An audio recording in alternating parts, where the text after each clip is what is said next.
Hello guys. आज हम बहुत ही इम्पोर्टेंट टॉपिक पे बात करने वाले हैं कि रिवीजन करने में बहुत ज़्यादा टाइम लग रहा है। और ये जो वीडियो है आपकी, ये क्लास 11th और क्लास 12th के लिए, मैं जो जेईई मेन और नीट की प्रिपरेशन कर रहे हैं उनके लिए बहुत ही ज़्यादा इम्पोर्टेंट है।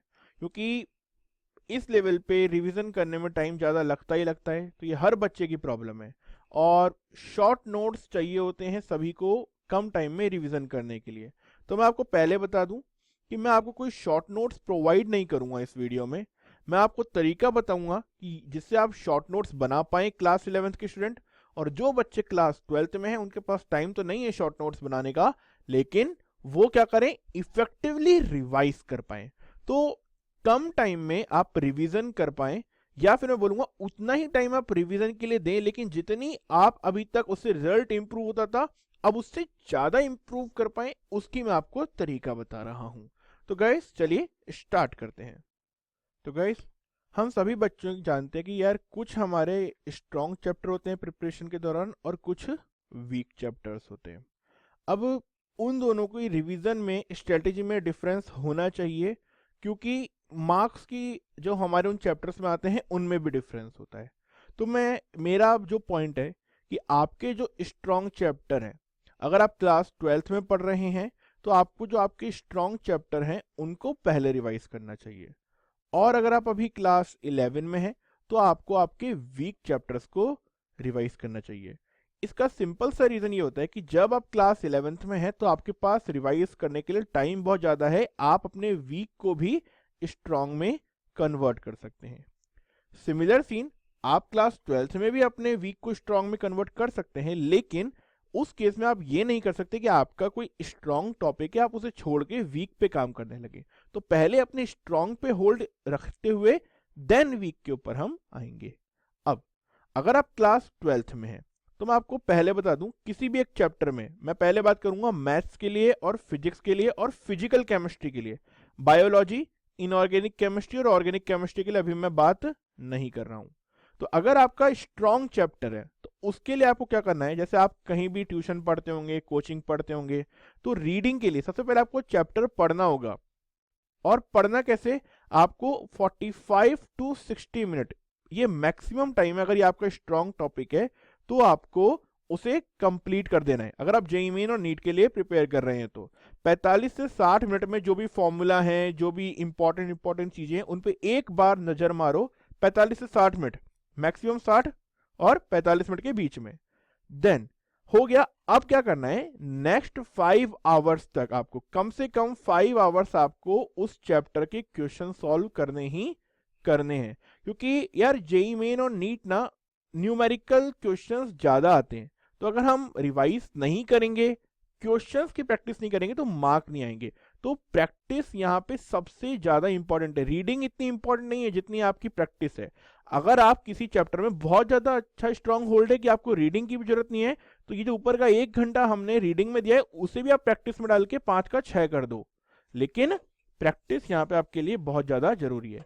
अब आपने 6 घंटे दे दिए हैं, प्रैक्टिस करने के दौरान भी आपको कुछ क्वेश्चनों में दिक्कत आई होगी, देन उन दिक्कतों को लेकर के अब आपको एनालाइज करना है कि यार ये वाला कॉन्सेप्ट मेरा वीक है। तो उसको फिर आपसे जो उसके ऊपर 1 घंटा 1.5 घंटा जो भी आप देना चाहें वो आपको वहां पे देना होगा, ताकि जो आपके खराब सब टॉपिक हैं उस स्ट्रॉन्ग में भी, या जो आपके क्वेश्चन करने में दिक्कत आ रही है उसके ऊपर आपको वर्कआउट करना है। ये आपकी स्ट्रॉन्ग चैप्टर के लिए स्ट्रेटेजी रहनी चाहिए फिजिक्स, मैथ्स और फिजिकल केमिस्ट्री में। अगर यही आपका वीक चैप्टर है तो देखो यार, वीक चैप्टर की तो ना हमें थ्योरी अच्छे से नहीं आती, ये सब जानते हैं। जिसकी थ्योरी अच्छे से नहीं आती उसमें मार्क्स कैसे आएंगे। तो यहाँ पे आपको करीबन 1.5 आवर टू 2 आवर आपको थ्योरी में देना चाहिए। देखिए, अब हो सकता है आपका जो वीक चैप्टर हो वो छोटा हो तो कम टाइम में भी आपकी रीडिंग हो सकती है, लेकिन अगर बड़ा चैप्टर है, लेट्स से केमिकल बॉन्डिंग है, एक बार के लिए मैं आपको बता रहा हूँ, अब आपका वो वीक है तो आपको उसे टाइम ज्यादा देना पड़ेगा, आप कम टाइम में उसे रिवाइज नहीं कर सकते हैं। लेट्स से आपका मोल कॉन्सेप्ट वीक है, लेट्स से आपका इलेक्ट्रोस्टैटिक्स वीक है, तो आपको उसको ज्यादा पढ़ना पड़ेगा। आप कम टाइम में उसे रिवाइज कर ही नहीं सकते हो क्योंकि आपका वो वीक है। तो 2 आवर्स को देने ही देने पड़ेंगे। इसीलिए मैंने बोला कि वीक चैप्टर को हम क्लास 11th में ज्यादा वर्कआउट करेंगे, क्योंकि वहां टाइम ज्यादा है हमारे पास में। क्लास 12th में हमारे पास में टाइम कम है क्योंकि हमें 12th भी पढ़नी है और 11th भी करनी है। अब प्रैक्टिस कितनी करनी है? प्रैक्टिस के लिए वही 5 घंटे आपको देने ही देने हैं, जितने क्वेश्चन आप कर पाए ज़्यादा से ज़्यादा करने की कोशिश करनी है। और कोशिश करो कि यार ये जो 5 घंटे हैं ना, इसमें ना पुराने आपकी जो जेई या फिर नीट के जो आपके क्वेश्चन हैं वो आप लगा लो।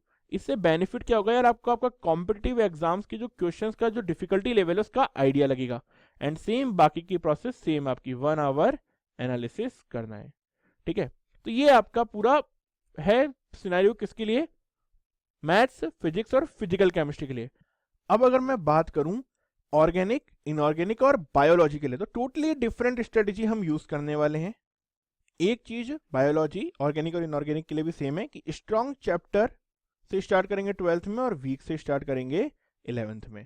हम सभी ये चीज जानते हैं कि यार 12th में भी हमारे कुछ वीक चैप्टर्स हो सकते हैं, लेकिन उसके ऊपर हम बाद में वर्कआउट करेंगे रिवाइज करते टाइम। पहले हम करेंगे स्ट्रॉन्ग चैप्टर्स के ऊपर, ठीक है।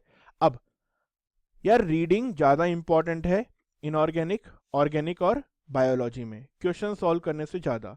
तो जहां हम पहले 1 घंटा दे रहे थे, यहाँ पे अगर आप देखोगे कि बायोलॉजी और इनऑर्गेनिक में आपके अराउंड 2+ आवर्स आपको सिर्फ रीडिंग में देने पड़ सकते हैं। क्यों? क्योंकि यार इनऑर्गेनिक में तो अगर हमारे जो नोट्स हैं उसी में सब कुछ लिखा होता है, उसी में सारे कलर्स होते हैं, उसी में सारे इंपॉर्टेंट एक्सेप्शंस होते हैं, उसी में बायोलॉजी में भी सेम सब कुछ उसी में लिखा होता है। तो रीडिंग बहुत ज्यादा इंपॉर्टेंट है। अब रीडिंग इंपॉर्टेंट है डजंट मीन कि प्रैक्टिस इंपॉर्टेंट नहीं है। रीडिंग हम कितनी ही कर लें, जब तक हम क्वेश्चन नहीं लगाएंगे कुछ नहीं हो सकता। तो यार प्रैक्टिस में मैं बोलूंगा कि बायोलॉजी, इनऑर्गेनिक, ऑर्गेनिक में आप सबसे पहले जो क्वेश्चन सॉल्व करें पढ़ने के बाद में वो जेईई और नीट के करें, ठीक है। अब देखिए एक बहुत अच्छी बात मैं आपको बताता हूं कि चाहे आप जेई मेन की केमिस्ट्री करें, उठाएं ऑर्गेनिक इनऑर्गेनिक, या नीट की उठाएं, दोनों के क्वेश्चन ही काफी अच्छे होते हैं। आपको दोनों को प्रैक्टिस करना चाहिए, और इनऑर्गेनिक में तो खास तौर से, क्योंकि बहुत ज्यादा डाइवर्सिटी नहीं आ सकती इनऑर्गेनिक में। बायोलॉजी के लिए नीट के आप पुराने पेपर उठा के देखेंगे तो आपको एक डिफिकल्टी लेवल का आइडिया लगेगा। एंड देन एनालिसिस का पार्ट यहां पर भी आपका 1 आवर ही लगेगा।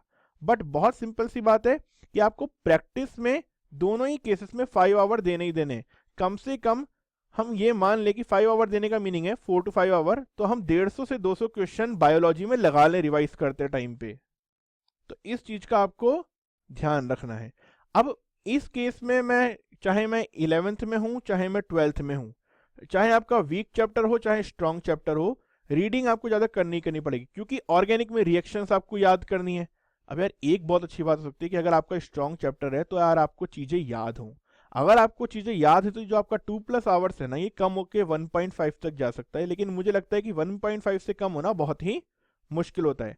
अब आप सोच रहे होंगे यहाँ पे मैंने बोला कि सर 8 आवर्स में पर चैप्टर आपको रिवीजन बता रहा हूं।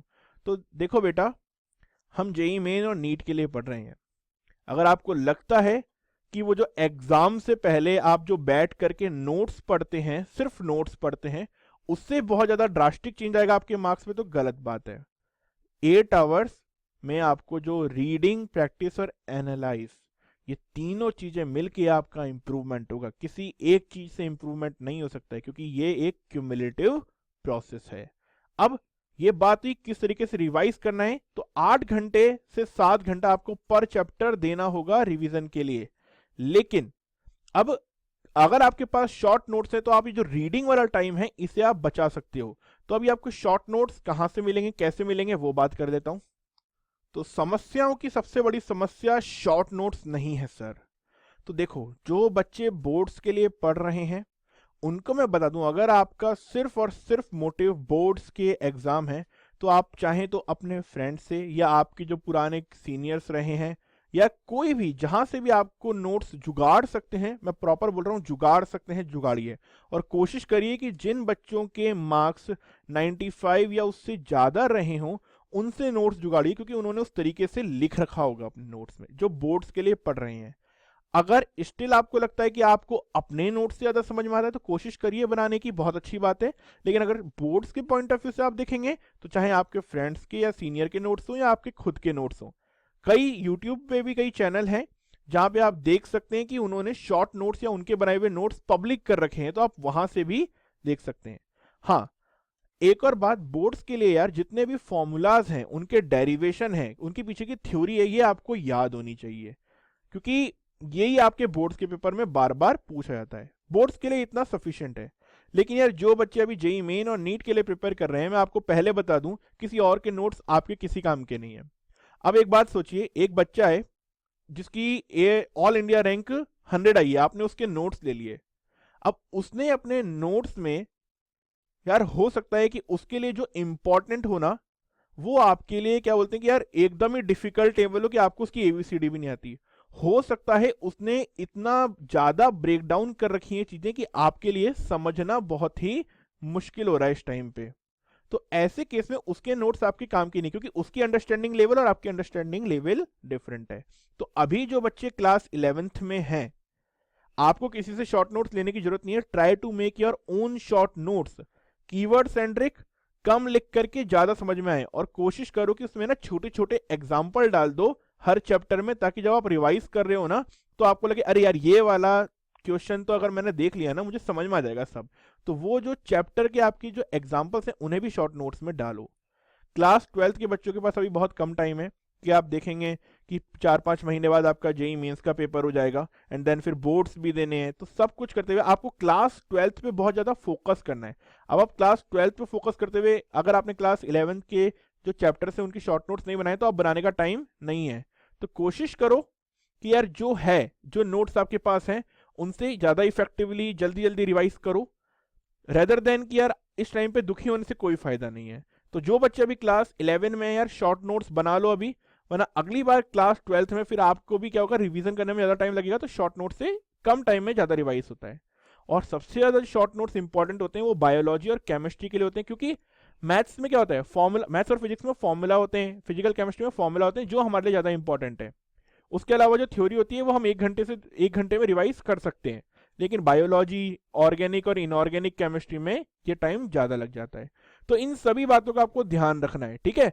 रिवाइज करने के लिए आपको क्या करना है, 1 घंटा थ्योरी पढ़नी है, 8 आवर्स प्लान था हमारा, 7 to 8 आवर्स हर चैप्टर के लिए, और ये मोर देन सफिशिएंट है। अगर आप इतना प्रॉपरली दे रहे हो किसी भी चैप्टर के लिए, तो आई डोंट थिंक कि आपको उस चैप्टर में उसके बाद कोई दिक्कत आने वाली है। कोशिश करना कि JEE main, JEE advanced, NEET के पुराने जो पेपर के क्वेश्चन है वो भी आप उसमें लगा लो प्रैक्टिस के टाइम पे, ठीक है गाइस। अगर आप इतना कर रहे हैं तो आपके रिवीजन के लिए मोर देन सफिशिएंट है। और अगर अभी तक आपने चैनल सब्सक्राइब नहीं किया है, तो please subscribe this channel, because इसके ऊपर हम आपके लिए गाइडेंस की, सॉल्यूशंस की, टिप्स एंड ट्रिक्स की वीडियो लेकर आते हैं, जो आपके लिए बहुत ही हेल्पफुल रहने वाली है।